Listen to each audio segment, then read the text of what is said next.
Hello, welcome to our video tutorial for today. In today's tutorial, we're going to show you how to place other adjective in any English sentence. Now, whenever we have a set of adjectives or words, how can you reorder such misordered words in that sentence? We're going to show you key examples that will help you do that. If you are new here, don't forget to give this video a thumbs up. Also subscribe to my channel for more simplified English solutions or English videos that can help you improve your English learning. Now, let's take, for example, if you are given this sentence, they went to the market and bought a suitcase and dash bag. Now, the first option you are given is a big leather brown. The second option is a leather brown big. And the third option is a big brown leather. And the fourth option, a brown big leather. Now, how do you think you can place this adjective in such a way that you get the right option to this question? In this video, I'm going to show you a formula, an English basic formula that you must use in order to solve questions like this. Are you ready? Now let's dive straight. In solving questions like this or in answering questions like this, the basic English formula you need to use is the DONH. What do I mean by the DONH? We have the DOENH. Now, what does this acronym mean?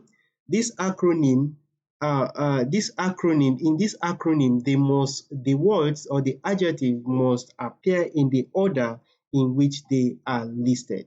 I call it the DOENH. Now, let me explain what it means. The D stands for deictics, and these deictics are determiners. The determiners are words such as a, the, little, same, many, few, a few, a little, much, this, that, several, a lot, and the list goes on and on and on.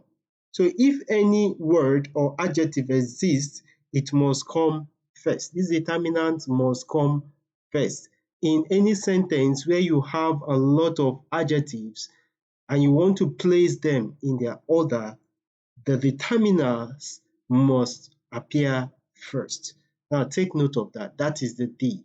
Now the O stands for the ordinators.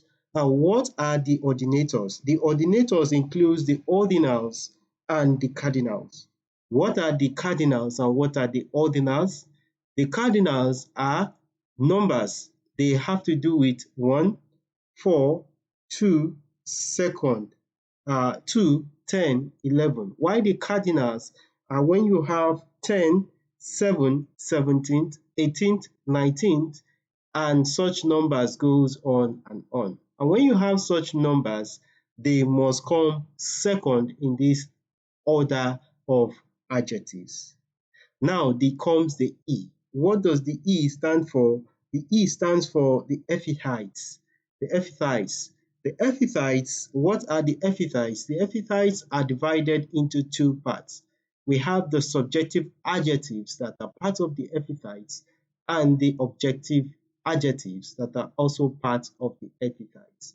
Now, in the subjective adjective, adjectives that do not have to do with age, shape, color, material, or participle are grouped under the subjective adjectives.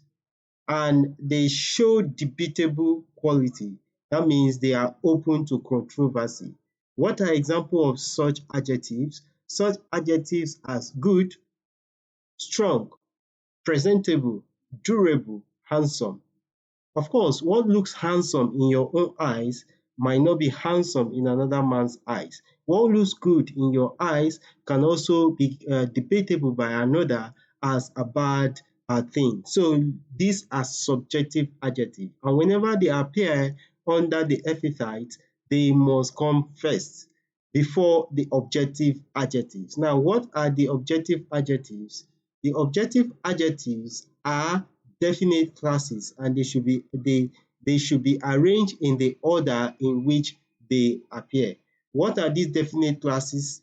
They are the size, the shape, the age, the color, the material, and the participle. Now, these are the order in which objective adjectives must appear, and they must appear in this arranged order. And remember, they must come after the subjective adjective. Pay attention to this. Now, the next in the formula, the DONH, the N stands for the nominal. Now, what do we mean by the nominal? The nominals are always the maker or the origin of the items that is being described in that sentence. Now, we can say the document or the bag is an American bag, it's a British bag, it's a French bag, it's an okrika bag, the way we call it over there in Nigeria. Or we can say is a local bag, or we can say is a British bag. All these are nominal.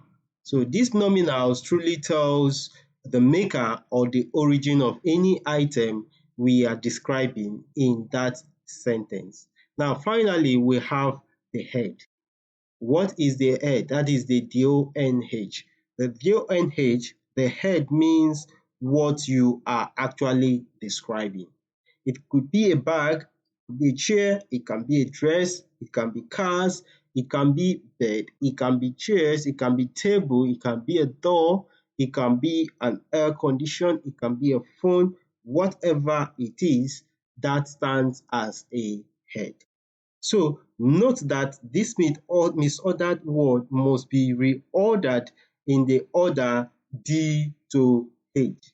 And once you come to the epithets must have the subjective and the objective, which you must use the size, shape, age, color, material, and participle to analyze the same things. Now let's look at a very good example. Let's take note of this example, and then by this example, we are going to rearrange this. Now, let's assume you are given a sentence, and the sentence says you should rearrange this sentence that says, big, these 4 new boxes, rectangular, wooden, brown, American, well-decorated boxes. Now, if you are asked to arrange this, we say they are big, these 4 new rectangular, wooden, brown, American, well-decorated boxes. So how do you dare arrange this in such a way that it is going to give you the right arrangement according to the formula we have discussed? Now let's look at this. If you look at that sentence we just explained to you, we talked about this, right? We talk about 4, we talk about strong, we talk about big, we talk about rectangular, we talk about new, we talked about brown, we talk about wooden, well-decorated American boxes. Now let's highlight this. The D stand for the deotics. It must come first. Remember our DONH. Now the 4 stand for the ordinates. It must come second. Remember, we have the ordinate, the cardinal. They are numbers, and they are also numbers and sets of numbers. We also have the subjective epithets, which are strong or weak. These are subjective, and the objective, which can be big. Big is under objective, rectangular is under objective, new is age, brown is color, wooden is material. Now, here comes well-decorated. Well-decorated belongs to participle, and then the American has to do with nominal, and then the boxes is the head. Now, when we arrange this properly, now look at what we'll come up with. We'll come up with these 4 strong, big, rectangular, new, brown, wooden, well-decorated American boxes. Now, don't you see it makes sense? It's more arranged, and this is what we call the place ordering of adjective. These 4 strong, big, rectangular, new, brown, wooden, well-decorated American boxes. Makes sense. Now let's look at another example from a past question in an examination conducted here in Nigeria, and one of those exams is the JAM examination. In a question, the JAM, they asked this question: the shipping company advertised for dash accountants, two young but highly competent Nigerians. Now, what we want to do is to rearrange them to get the right option for the answer as an answer to this question. Now, I want you to pick out those options there. We have we have we have two, we have young, we have highly, we have competent, and what? Nigeria. Now, let's analyze it with our formula DOENH. Remember, the D stands for the determinant. Do we have any determinant there? Yes, but is a determinant. So, but will come first. We bring out our but. Now, do we have any ordinate? Remember, ordinate has to do with numbers. Yes, we do. There are two. So, ordinate comes second. So, we have but two comes. Now, the next one is the epithets. The epithets, do we have them there? Remember, we have the subjective and the objective. The subjective comes first, and the subjective is controversial, or is debatable. So you can say somebody is competent, and someone else can say that person is not competent. Someone can say someone is highly competent, another person can say that person is never competent. So it's a subjective adjective. So after we have our but two, highly competent is the next adjective that should appear. So we have but two, highly competent. Good, that one is gone. So the next one is the epithet objective adjective. Remember the epithet objective adjectives. We have the size, we have the shape, we have the color, we have the material, and the participle. Now, under the age, we have the size, the shape, the age, the color, the material, and the participle. Under the age, we have young. So young comes next. So we have but two, highly competent, young. And then N, where does N comes in?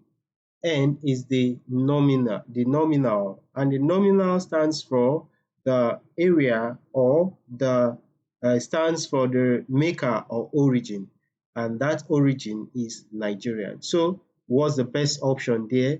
We have but two, highly competent, young what? Nigerian. So the best option is option C. So you see how we remarkably and bravely arrange those adjectives in such a way that we got the best answer for this question. Now I want to look at a final question. Imagine you are given this question. On his way back, the boy ran into a long procession of man, woman, and children in A. White, beautiful, exceedingly flowing gowns. B. Exceedingly flowing, white, beautiful gowns. C. White, flowing, exceeding beautiful gowns. D.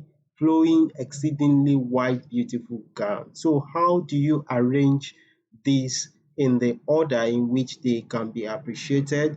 Now let's look at the first word there. We have DOENH. So our D will come first. We don't have any determiner, so it's gone.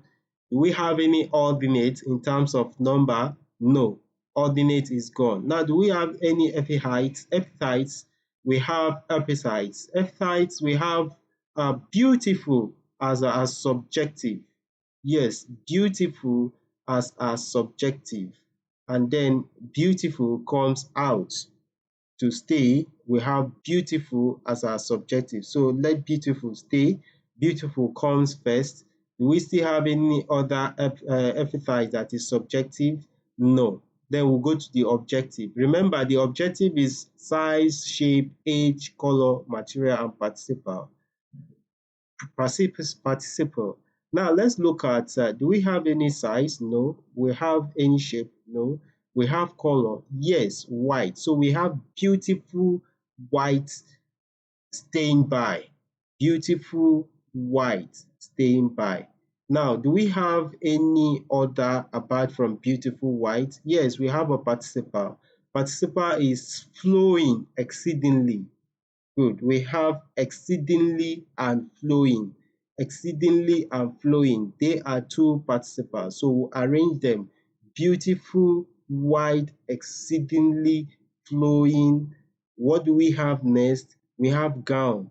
Do we have nominal? Nominal? No, we don't have a nominal. Do we have a head? Yes, we do have a head. And remember, the head is the object we are describing, and that is the gown. So we have beautifully, beautiful, wide, exceedingly flowing gown. Beautifully wide, exceedingly flowing gown. Beautifully wide, exceedingly flowing gown. That is the option we have, and that is the best option for that question. Now, finally, I want you to look at this question very, very well. When we talk about participles, participles can be past, can be present, can be perfect participle. We can have past as a participle as running, studying, present, playing, typing, barking. All these are participle. Flowing are participle. Now, when we talk about past participle, we talk about run, broke, drank, plunged, and then we'll have perfect participle. Have traveled, have written, have created, have driven. All these you must take note so that you know where to place them when the time comes. Now, let's look at finally, I want you to try this. And don't forget to drop your answer in the description section. The question says, rearrange these and drop your answer in the descriptions, in the comment section of this video. 1. We saw 2. The American drinking small new circular brown mug. Take note of that. We saw 2. The American drinking small new circular brown mug. Arrange this and let me see your answer in the comment section. If you like this video, give it a thumbs up and don't forget to subscribe to this channel for more English question solutions. Thanks so much for watching and bye bye for now.